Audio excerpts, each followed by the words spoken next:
She said, I've worked with so many personal trainers, nutritionists. I really can't stop eating certain foods that I know are bad for me. I really want to stop eating them, but I just can't.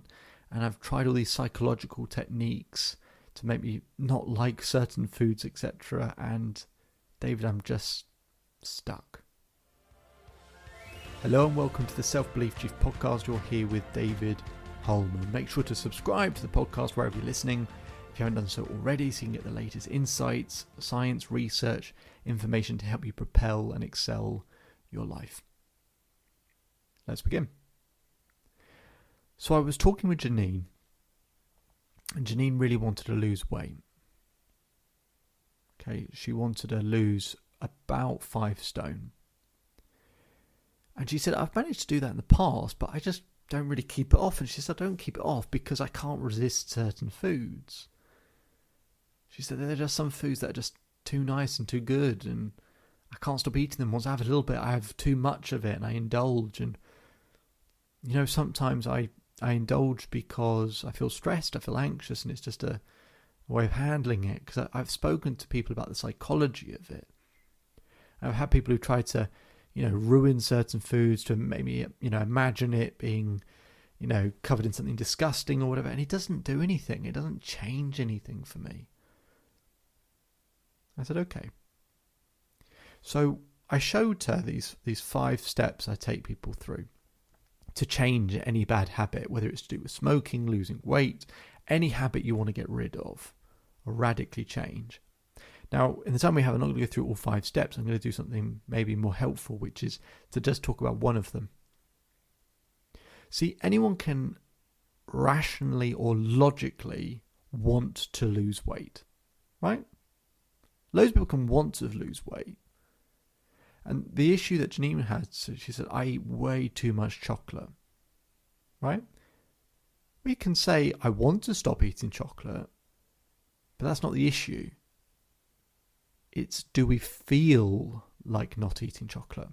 Because if you want to eat chocolate, if you want to stop eating chocolate, but you feel like you really want chocolate, how easy do you think that is to manage?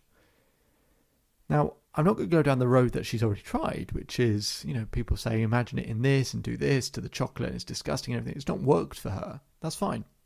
I'm not just going to, do the same things that other people have done. I do the complete opposite.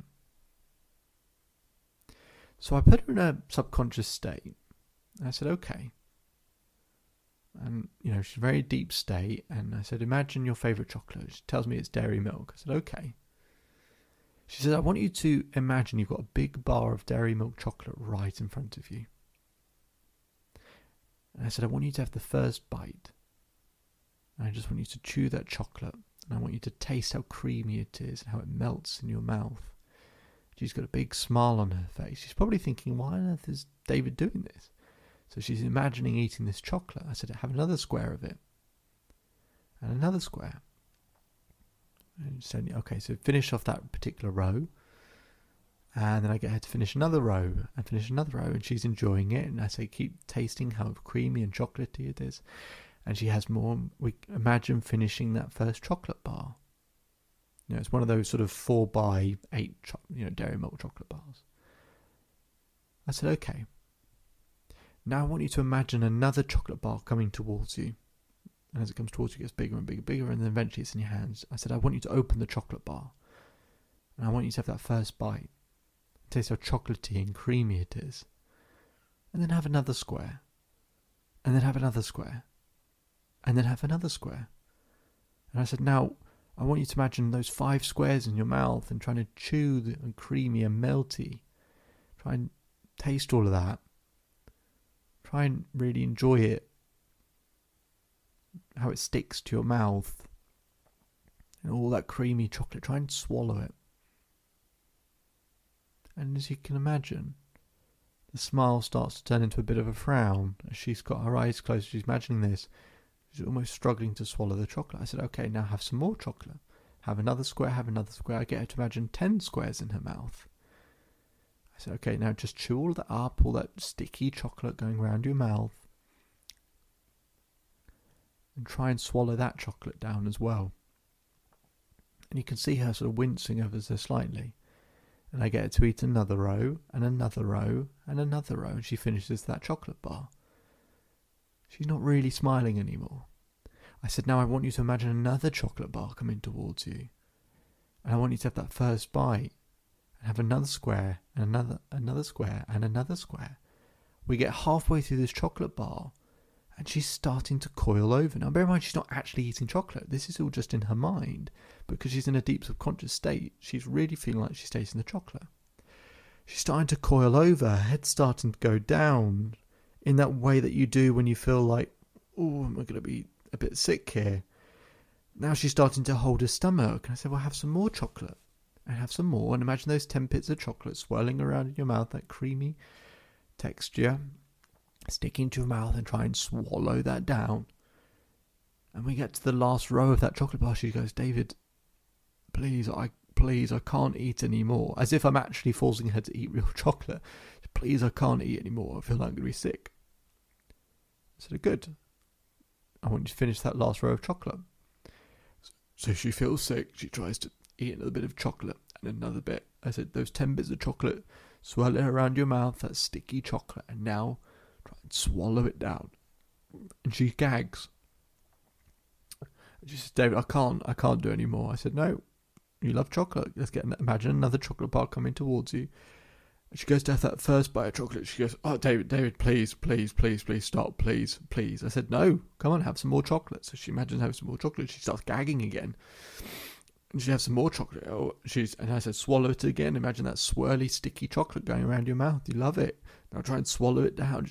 She says, David, please, I can't. I make her have some more. And then she's gagging and she's having that sort of reflex over and over again. She can't eat it. And she's begging, please. I said, okay. I said, open your eyes. She opens her eyes. She's coiled over. Her head's down. She's sort of peering up at me. And I said, do you feel like having some chocolate right now? She goes, no, I don't. I placed some chocolate in front of her. I said, eat it. She says, I can't. I can't eat that chocolate. I can't do it. Please don't make me eat the chocolate.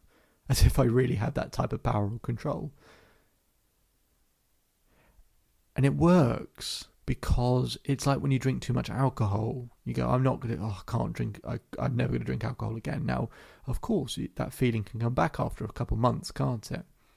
So we can reinforce the exercise back into that place. We keep conditioning it and conditioning it. So that whenever she feels that chocolate, all she's imagining is that swirly, sticky chocolate and try to swallow that down her throat. And that gag reflex that's been conditioned to come with it. The weeks and months after that, she says, I don't really eat chocolate at all. I have chocolate in the house because of my granddaughter. And I used to have some of that. And I can even have chocolate in the house and I don't eat it. So there are 5 steps to changing a bad habit. But one of those key steps is you have to create enough leverage, basically. You have to create enough leverage. But you have to have an emotional response. It can't just be a logical, rational thing to quit, right? That's important to want to, but your body has to have the response that it doesn't want it.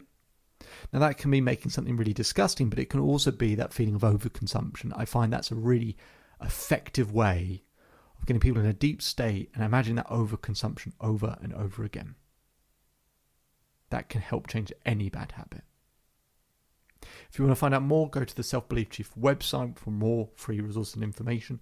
My name is David Holman. If you change today will change your life. So enjoy the rest of your day. Enjoy the rest of your life. And I'll speak to you again soon.